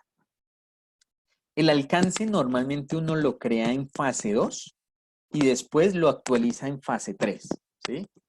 Normalmente uno lo crea en fase 2 y después, como en fase 2 no tiene todo el detalle, lo actualiza en fase 3 y en fase 3 es en la fase en que se convierte en línea base de alcance. ¿Listo? Entonces, que ese trabajo se dejó en principio que a 200 metros porque en la fase 2 no sabíamos algunos detalles de distribución arquitectónica del proyecto. Cuando uno ya sabe dónde va a quedar su subestación en el proyecto, pues dice déjemela a 0 metros, pero ahí lo que nos interesaba era que nos quedara cerca y nosotros poder traerla. Entonces, ese fue como la definición en ese momento. Listo. Muchachos, entonces ahí es donde se crea el documento que se llama enunciado del alcance del proyecto o documento de alcance. No voy a mostrarles un documento de alcance por la sencilla razón de que yo les mostré un acta de constitución del proyecto. Y si ustedes vieron en el acta de constitución del proyecto, hay un alcance, pues es muy resumido, pero si ustedes miran, la estructura es la misma, solo que más detallada. ¿Sí? Es decir, es un documento donde uno debe tener estas 4 características, muchachos. Y aquí quiero ser enfático. Las 2 primeras dicen descripción del alcance del producto y entregables. Entonces, a ver si soy claro con esto que les explico. Descripción del alcance del producto, ¿sí? Es lo que al final, el producto que al final le voy a entregar a mi cliente, ¿sí? Entonces, si es un edificio, entonces el alcance de este proyecto es la diseño, trámite de licencia de construcción de un edificio con un área estimada de 1950, con un área estimada de 10.950 metros cuadrados, en 3 plantas, en sistema estructural aporticado, con las siguientes características. Cada apartamento contará con esto. Además, se adjuntan los planos y demás. Todo ese es el producto, lo que le voy a entregar a mi cliente. Pero ojo, que yo para llegar a ese producto, muchachos, muchas veces tengo que construir unos entregables. Unos entregables que no hacen parte del producto. Me explico. Cuando uno contrata una interventoría, eso en términos prácticos es un entregable, ¿sí? O sea, la interventoría y todos los documentos que producen la interventoría son un entregable. Por tanto, es trabajo que se debe ejecutar en el proyecto. Aquí el concepto entregable no está solo asociado a algo tangible, sino puede ser el caso de una interventoría. O sea, la interventoría en sí misma se llama un entregable porque es un paquete de trabajo, es trabajo que hay que hacer en el proyecto. Entonces, lo que quiero señalar es que además del producto, tengo que escribir en el alcance algunas cosas, o sea, pues no tan detallado, pero sí describir aquellos entregables o aquel trabajo que hay que hacer para llegar a ese resultado. Entonces, por ejemplo, es conveniente decir acerca de los diseños, hablar acerca de los diseños, hablar acerca de si incluye o no incluye interventoría al proyecto, de si incluye las licencias, ¿sí? Todo ese trabajo que hay que hacer para al final obtener el producto. No sé si soy más o menos claro con esa explicación.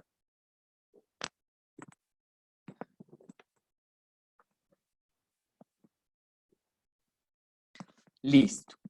Y los 2 últimos, muchachos, es criterios de aceptación, que es como dejar claro cómo voy a hacer con mi cliente, qué criterios voy a utilizar para entender si el entregable que yo le di cumple o no cumple, ¿sí? Entonces, ejemplo, criterios de aceptación. Se validará que el edificio cuente con 5 salas de reunión dotadas con video BIM, con no sé qué, si sé cuánto, ¿sí? De tal manera que cuando usted vaya a verificar el alcance, y pueda ir y mirar y diga, sí, tiene las 5 salas, sí, tiene la dotación, sí, cumple, ¿sí? De poner como una lista de chequeo. Y finalmente lo que les digo, exclusiones del proyecto. ¿Sí? Muchas veces la mejor manera de definir qué está incluido en un alcance de un proyecto es indicar qué no está incluido en el alcance de un proyecto. ¿Listo? Que es un poco ahí como el ejemplo que les decía de la exclusión en el caso del casino de Castilla. Y listo, muchachos. Teniendo el documento de alcance, entonces vamos a entrar al último proceso que vamos a ver hoy, que es crear la EBT. ¿Sí? Este proceso, que es el último de ese conjunto de procesos que les mostré allá, consiste en coger el documento de alcance y presentarlo de manera ejecutiva. ¿Sí? Esta es una herramienta que ha sido un poco subvalorada, es decir, la gente cuando usualmente uno va y mira, no usan en muchos lados la EDT, pero para mí es fundamental. Porque la EDT es la representación gráfica del alcance, ¿sí? Y como es una herramienta ejecutiva, supongan ustedes el caso del dueño de su empresa, el gerente de su empresa, el representante legal. Ustedes le quieren mostrar de una manera ejecutiva el alcance, porque es posible que el documento de alcance que ustedes construyeron tiene 20 páginas y él es una persona ocupada y él no se va a leer 20 páginas, ¿sí? No le alcanza el tiempo. Entonces, es una forma gráfica en la cual usted le presenta el alcance. Obviamente no tiene todo el mismo detalle del documento, pero sí le permite a él entender, bosquejarle el alcance del proyecto. De este proceso quiero que tengan claro que salen dos entregables. Dos entregables. El primer entregable, muchachos, es este, que es la EDT. La EDT. ¿Sí? O más bien, la señalé mal. Dos entregables. La EDT, acá está, mire, EDT. Y el segundo entregable es lo que llaman el diccionario de la EDT. Diccionario de la EDT. ¿Listo? De ese proceso salen esos tres entregables. Ya les voy a mostrar en términos prácticos qué es una EDT, pero antes de eso quiero concluir lo siguiente. Fíjense que en los tres procesos que acabamos de barrer, recopilar requisitos, elaborar el documento de alcance y crear la estructura de desglose de la EDT, están los tres entregables que componen una línea base del alcance. Los tres entregables que componen la línea base del alcance son el enunciado del alcance, la EDT y el diccionario de la EDT. ¿Listo? Entonces, entendido eso, voy a mostrarle como este dibujito. Ah, bueno, esa técnica de partir un todo en sus piezas, ¿no? O sea, hacer una EDT es un poco acudir a esa filosofía de que si uno tiene un problema o que si uno quiere atacar algo grande, lo mejor es atacarlo por partes, ¿sí? Esa es la filosofía de una AWS. Entonces, imaginen que este es el proyecto y se utiliza una técnica que se llama descomposición, que de lo que se trata es de partir ese todo en pequeñas partes, valga la redundancia, ¿sí? Para después poder atacar de manera independiente esta y eso. Y pues como para que me entiendan un poquito más, rápidamente tengo este link acá, ¿sí? Voy a tratar de en ese link que tengo ahí, ir a esa página para mostrarles, pues no para crear una, pero sí para mostrarles cómo se construye una EDT.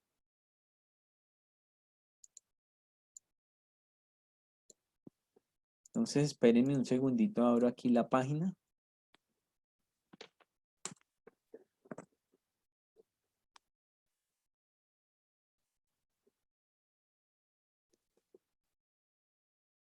Este link que está ahí en la presentación es de esta página. Esta página yo no soy el más experto en manejarla, ni mucho menos, pero hace poco la encontré y digamos que más o menos me ha gustado. Tiene aquí como varios formatos para trabajar no solo EDT, sino organigramas, flujogramas y demás. Yo voy a coger este template o este formato que se llama estructura desglose de trabajo y le voy a hacer clic ahí, ¿sí? Y, bueno, Word Breakdown Structure. Word Breakdown Structure, se los voy a escribir en el chat, es el término en inglés para denominar una EDT. Así como está aquí, mire, Work, aquí en el enunciado, Work Breakdown Structure. Word Breakdown Structure es estructura de desglose de trabajo. Entonces en inglés la llaman WBS, WBS, en español EDT. Voy a editar este diagrama. Entonces quiero como brevemente mostrarles cómo se construye una WS, ¿sí? Estoy esperando ahí que me cargue ese formato y ya les muestro.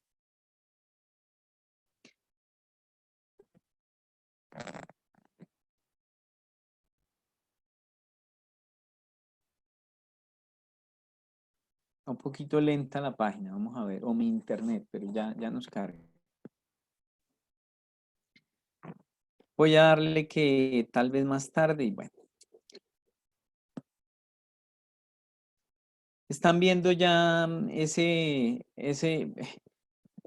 gráfico que hay de fondo, esa WS? Listo. Entonces, muchachos, uno arranca de un todo, este es el todo, ¿sí? Y empieza a descomponer en partes. ¿Sí? Y voy a arrancar con un ejemplo y un esquemita solo para que, digamos, para que ustedes me comprendan que puede haber, o sea, uno pone a 100 personas a hacer una WS, un proyecto, y las 100 lo hacen diferente. Y eso no quiere decir que, que la WS esté mal. Hago un ejemplo. Voy aquí a hacer una WS de esto que es un edificio. Imaginen que esto es un edificio y tiene 4 pisos, perdón, 3, un piso, 2 pisos y 3 pisos. ¿Mm? Y usted le dice a alguien, pártame eso, ese edificio, descompóngamelo en partes. Entonces alguien le dirá, bueno, voy a descomponerlo como cimentación, piso 1, piso 2 y piso 3 y cubierta. Listo, y yo le digo, listo, está bien. Porque si yo miro todo esto me refleja este edificio, está bien. Pero otro me dice, no, venga, yo lo voy a dividir como cimentación, luego como sistema estructural, luego como sistema hidrosanitario, ¿sí? Luego como sistema eléctrico, ¿sí? Y luego como acabados, ¿sí? Y así. ¿Sí? Son dos enfoques diferentes, uno es por sistemas, otro es por pisos, pero puede que ambos estén bien. ¿Sí? Entonces eso es solo para decirles que la WS dependerá más de quien la construya. Al final lo que importa, muchachos, es que sea lo más clara también para comunicarse con la gente, pues con los altos ejecutivos.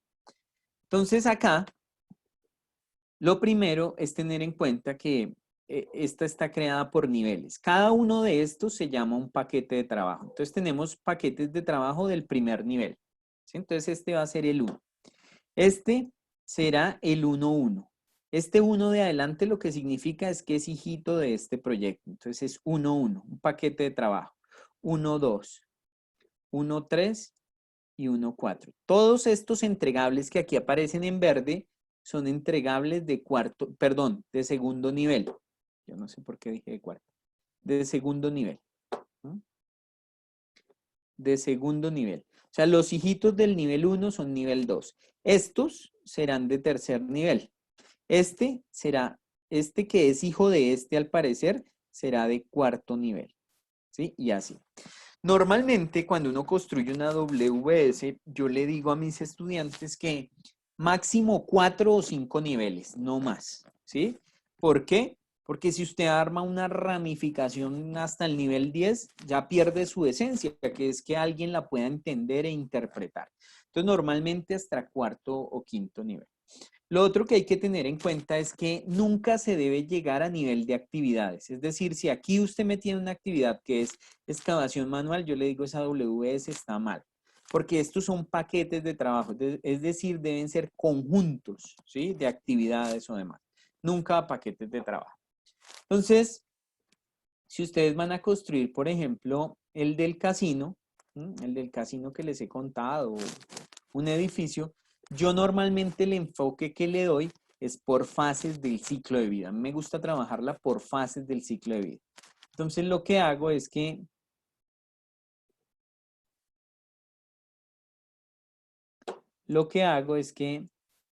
me vengo acá. Ténganme paciencia que hasta ahora estoy aprendiendo a manejarlo. Entonces me vengo acá. Entonces voy a llamar Casino Castilla. ¿Sí? Ese es mi proyecto. Ese es el todo. ¿Sí? Casino Castilla.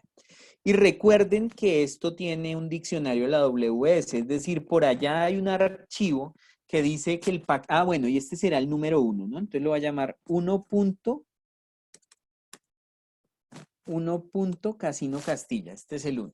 Recuerden que por allá habrá un archivo donde diga que el 1 Casino Castilla tiene el alcance y digamos describa el alcance de ese paquete de trabajo. Luego, entonces lo que yo hago normalmente en los que yo trabajo es que digo que el 1.1 son los entregables de fase 1, ¿sí? Que el 1.2 son los entregables de fase 2 y que el 1.3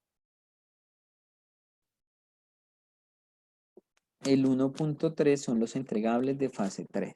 El 1.4 son los entregables de fase 4. ¿Listo?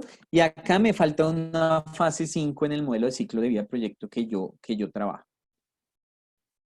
Ojo que la construcción está acá, ¿sí? La fase 4 es lo que nosotros hemos llamado la construcción. Entonces, normalmente el entregable, el producto que será el edificio está aquí, está descompuesto a partir de aquí, ¿sí? Entonces, si yo lo quisiera descomponer, por ejemplo, bueno, no voy a descomponer ese, voy a descomponer la fase 3. Entonces, uno tiene que pensar, ¿cuáles son los entregables o los grandes paquetes de trabajo que debo tener en la fase 3?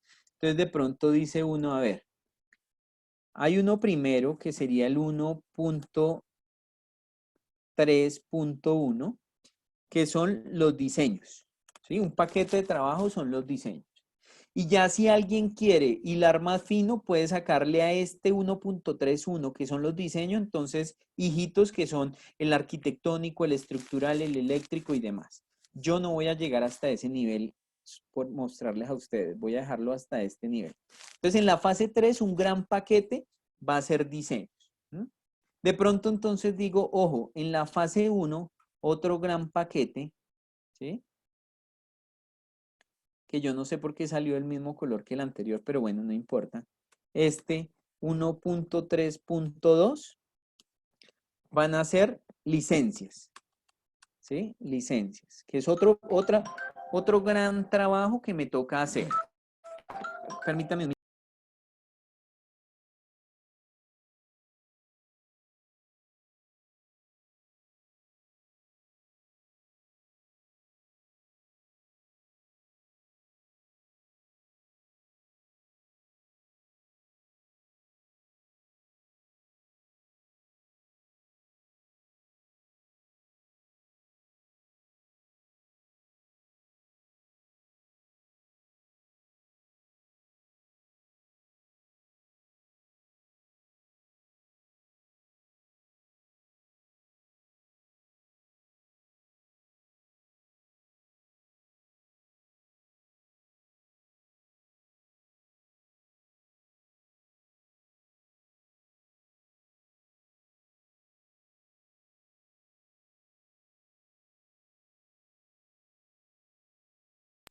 Bueno, muchachos, entonces 1.3.2 licencia. Entonces ese va a ser todo el trabajo asociado ya a gestión de licencias. Entonces puedo colocar otro acá. Entonces, por ejemplo, evaluación financiera. Normalmente hacer la evaluación financiera involucra varias actividades porque hay que conseguir mucha mucha información, eso. Entonces voy a construir otro que se llame 1.3.3, evaluación financiera. ¿Sí? Ahí va a estar todo el trabajo asociado a obtener la evaluación financiera del proyecto. ¿Mm? Y así continúo desglosando. ¿Sí? Entonces, 1.3.4, otros entregables. ¿Mm? La idea, muchachos, es coger el gran entregable y partirlo, ¿sí? En paquetes de trabajo. Para que uno, vuelvo y les digo, viendo la WS, pueda ver el fase 4, ¿sí? Por acá en fase 4, entonces ya como estamos hablando en términos del entregable, un paquete de trabajo puede ser el casino, o sea, el edificio del casino.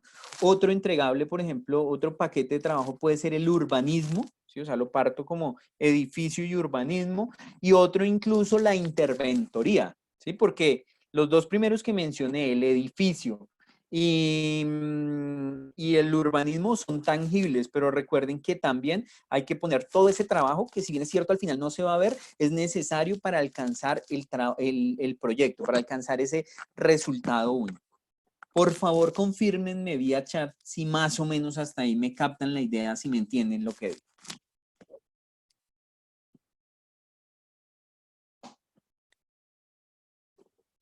Listo, muchachos. Perfecto.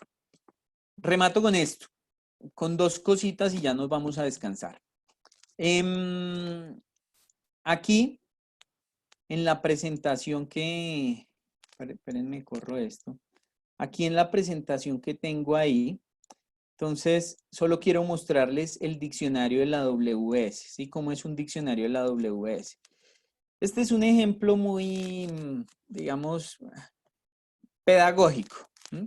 Quiero no que se fijen en esto, sí, que es una especie de WS para, para un proyecto que se llama certificarse PMP, ¿sí?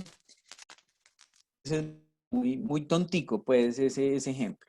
Pero ya puesto en el ejercicio que nosotros miramos, el diccionario de la WS es algo como esto. Es un registro donde me dice el número de cada paquete de trabajo, el nombre de ese paquete de trabajo y la descripción. Eso es lo más importante. Porque miren que uno cuando dice diseños, pues diseños, puede que a alguien no le quede claro qué contempla diseños, desde dónde llega y hasta dónde va ese paquete de trabajo. Entonces se utiliza para ahí describir cuál es el alcance de ese paquete de trabajo. Y ese es el diccionario de la WBS. ¿Listo, muchachos? Con eso, espero que hoy ustedes por lo menos ya tengan una idea clara de lo que es una línea base del alcance. Es un alcance, ¿sí? Es una WS y es un diccionario de la WS, que se van desarrollando gradualmente y se convierte en línea base cuando el tomador de decisión en fase 3 aprueba, ¿sí? Pasar a ejecución. Hasta ahí, lo que les he dicho es metodología del PMI, es decir, es el PMBOK. En la próxima clase, y solo aquí les voy a mostrar, entraremos a ver, digamos, en la metodología BIM, qué es un alcance. Si uno hace la analogía metodología, el PMBOK metodología BIM, entonces lo que encontrará es que aquí se trata de plasmar el entregable en unos documentos. Cuando uno mira eso a la luz de BIM, es un modelo 3D. Entonces, en la próxima clase, venga a ver, entraremos y por favor escríbanme si ahí están viendo de fondo una interfaz de Revit. Entraremos a cacharrear con BIM y nos gastaremos más o menos 2 clases y media cacharreándole a BIM, ¿sí? Entonces, solo para dejarlos un poco motivados y para que vengan la próxima clase, porque esta parte es chévere, porque es como ver un entregable. Entonces, entraremos a trabajar en esto. Que recuerden que cuando arranqué el curso, lo más importante, lo que les dije que era lo más importante, es que cuando yo trabajo en BIM, estoy trabajando sobre un modelo, no sobre un dibujo, ¿sí? Entonces, fíjense qué cosas me permite hacer.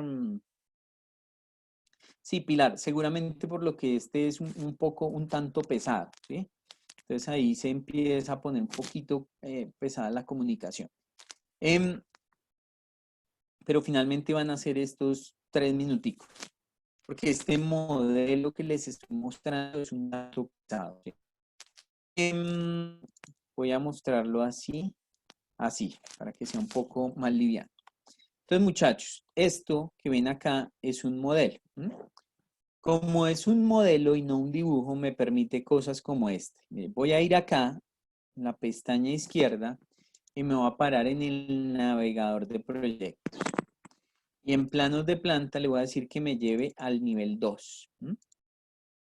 Que me diría, digamos, este sería el nivel 2 de esa edificación. Erwin me pregunta, ¿eso sería un alcance en BIM?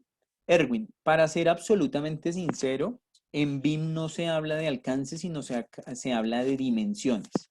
Entonces, BIM 3D significa que uno monta un modelo tridimensional.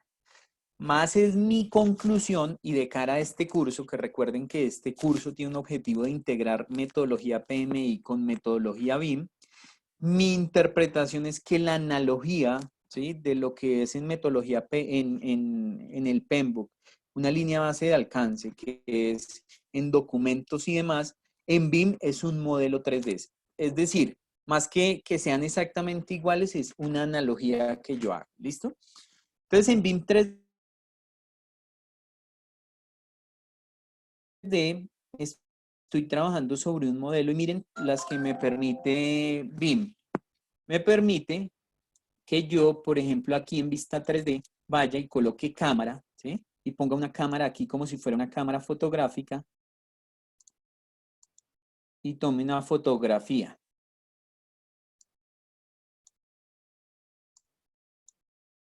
¿Sí?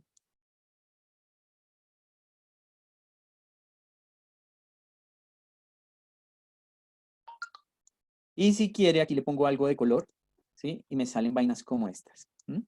Porque yo ya no estoy trabajando sobre un dibujo, estoy trabajando en un modelo. ¿Sí?